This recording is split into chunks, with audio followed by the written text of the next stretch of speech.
Bueno, tenemos que agradecer la presencia de Gustavo Vera. Muchísimas gracias por estar aquí. Yo digo, lo defino como el legislador más amigo del Papa Francisco y el hombre que lleva adelante una ONG que ha hecho tanto en contra de las injusticias como es la Alameda. Buenas noches, gracias por estar aquí, Gustavo. Gracias por invitarme. La primera pregunta tiene que ver, ¿cuál es el rol que jugó Aníbal Fernández en los negocios espurios en la Argentina, en la corrupción o, como solés decir, en el tema de la mafia en nuestro país? Durante los primeros años del gobierno de Néstor Kirchner hubo un proceso de crecimiento exponencial del crimen organizado. O sea, de la trata de personas con fines de explotación laboral, de la trata de personas con fines de explotación sexual, del narcotráfico y del lavado de dinero. Sí. Y Aníbal Fernández jugó un rol clave porque manejaba 3 resortes del Estado que fueron de alguna manera aceitados y permitieron este crecimiento exponencial. El primer resorte era el Ministerio de Seguridad, a través del cual él manejaba las fuerzas federales, que obviamente nunca radarizaron la frontera, pero además donde nosotros logramos demostrar y judicializar cómo las comisarías se hizo una norma, la de masificar concretamente y verticalizar la recaudación de caja negra. De caja negra me refiero concretamente, en lugar de combatir el delito, cada comisaría tiene el mapa del delito, pero en lugar de combatirlo, se pasaba la gorra, se pasa la gorra y se recauda.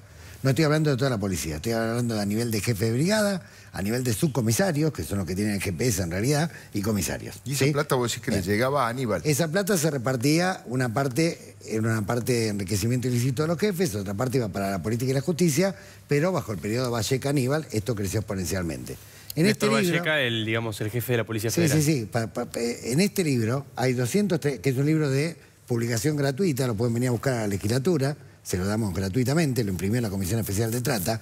Son 235 informes, ¿sí?, que se presentaron a Garré, lo presentó Jorge Rodríguez, pero fue un trabajo que hizo con muchos policías, en los cuales se demuestra cómo se fue corrompiendo estructuralmente las cúpulas de las comisarías, concretamente, al servicio de la recaudación mafiosa, donde una parte iba para arriba, y cómo fue penetrando el narcotráfico, inclusive liberó zonas como, por ejemplo, parte del asentamiento del 1114. Acá está con lujo de detalle, están todas las denuncias. Segundo resorte. Sí. Segundo resorte, la Dirección General de Migraciones, sí, bajo la época de Ricardo Rodríguez, claro. ¿Sí?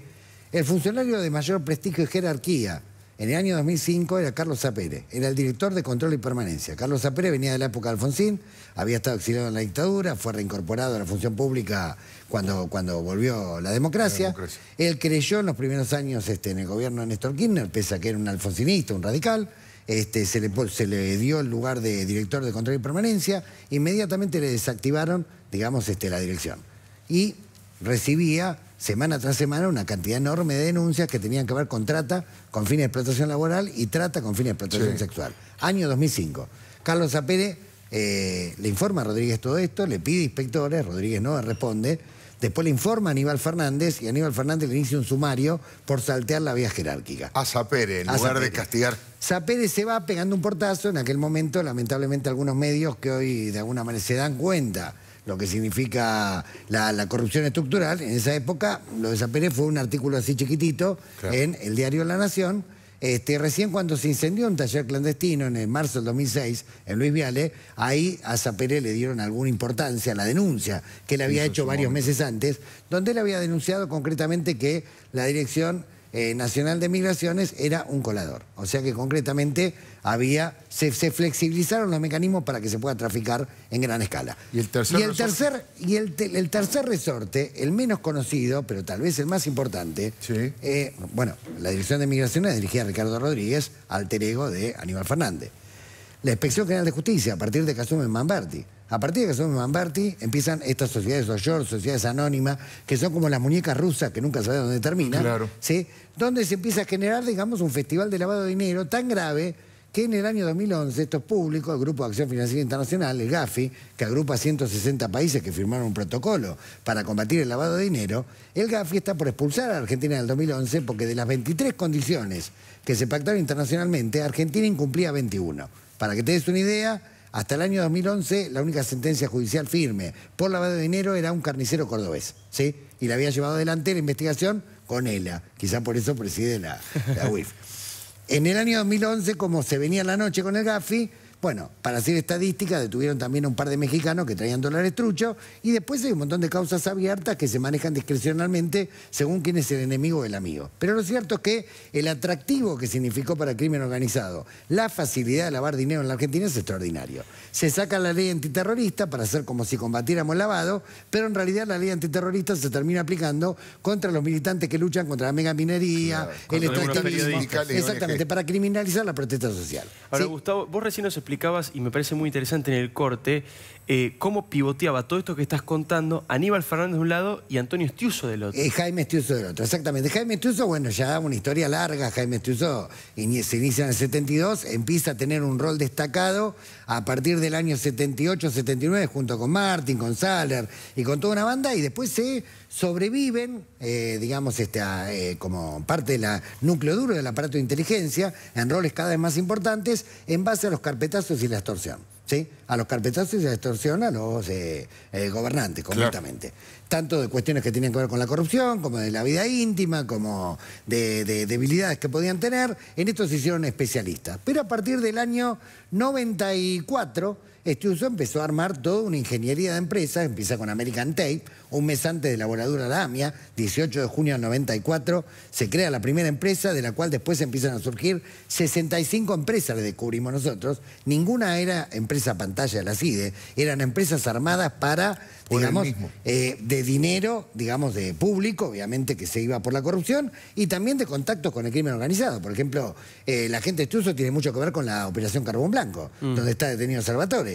¿Sí? Tiene mucho que ver el asesinato del Lauchón por parte de los halcones, es una pelea por territorios donde el Lauchón estaba en conexión con unos narcotraficantes que en la zona de San Miguel estaban armando cocinas. ¿Sí? La operación Manzana Blanca también tiene que ver con Estiuso. Quiero decir, a ver, la gente de Estiuso, con Patricio, Saller, García, etcétera, manejaban todo lo que era puertos, aduana y aeropuerto. ¿Sí? Y la gente de Aníbal, o Aníbalandia, el mundo de Aníbalandia, manejaban de alguna manera lo que era el tránsito, ¿sí? Y parte, digamos, de las fronteras, ¿sí? Y lo que tenía que ver con la Inspección General de Justicia, que, insisto, es el organismo más clave de todos. Más clave de todo, exactamente. Ahora, entre ellos dos, de alguna manera, Néstor Kirchner hacía una especie de equilibrio inestable, ¿sí? Que intentó de alguna manera enfrentarlo a Estiuso. El último fue, bueno, primero fue Acevedo, claro, fue eyectado. El segundo fue Belli, ya sabemos cómo terminó, y a partir de ahí se estructura este proceso de acumulación mafiosa de capital con Estiuso de un lado y Aníbal del otro. Y vos fíjate, cuando asciende Estiuso baja Aníbal, ¿sí? Claro. A partir de que fallece Néstor Kirchner, ¿sí? La pelea entre Estiuso y Aníbal se pone al rojo vivo por el control de la CIDE, carpeta, contracarpeta, etcétera. Cristina toma partido por Estiuso y Aníbal pierde todos los cargos y queda reducido a la categoría de senador. En el momento en que Estiuso empieza a caer y ante el peligro de que empezara a repartir carpeta, Aníbal empieza a ascender y pasa a jefe de gabinete, a ser bendecido como candidato a gobernador. Y ojo, hoy Aníbal Fernández está fuera de juego, afortunadamente, porque la gente comprendió, ¿sí? O sea, yo no estoy discutiendo tal o cual delito, estoy diciendo algo más grave. Estoy diciendo que este señor manejó resortes del Estado mediante los cuales se facilitó el crecimiento del crimen organizado, y lo puedo decir en cualquier organismo judicial, porque aparte la mayoría de las cosas que estoy contando las he denunciado judicialmente y no tengo ningún problema en presentarme ante cualquier juez, ¿sí? Y presentar todos los testigos que sean necesarios. Del mismo modo que acá presento 235 informes gratuitos. En la legislatura se puede retirar en forma efectivamente. gratuita. Lo que quiero decir concretamente es que acá hubo un proceso de acumulación mafiosa de capital y, para terminar y que se entienda, sí, los italianos en la época más grave de acechamiento de la mafia, a principios de los 90, inventaron el término de mafiosidad. ¿Sí? ¿Qué es la mafiosidad? Cuando el Estado corrupto se casa con el crimen organizado. Eso genera una relación de mafiosidad. Entonces, claro, ojo, no hay que investigar solamente la corrupción en el sentido clásico del término, del desvío de dinero público con fines privados, sí, sino que también hay que investigar a aquellos que han utilizado lugares en el Estado que le daban ventajas comparativas para pactar y asociarse con el crimen organizado. Gustavo Vera, qué bueno que tengamos un legislador de estas características. En estas últimas horas Aníbal Fernández lo acusó a la ANATA, a la doctora Carrió y a mí de haber sido los responsables de su derrota y dijo que nos iba a llevar a la justicia. Yo dije un poco en broma, pero no lo digo en broma, ahora lo digo en serio. Lo vamos a citar a Gustavo Vera como testigo y a lo mejor puede declarar hasta el propio Papa Francisco a distancia en un juicio si se produce de esas características. Muchísimas gracias por haber venido, Gustavo. Gracias por invitarme. Muy amable, ya venimos.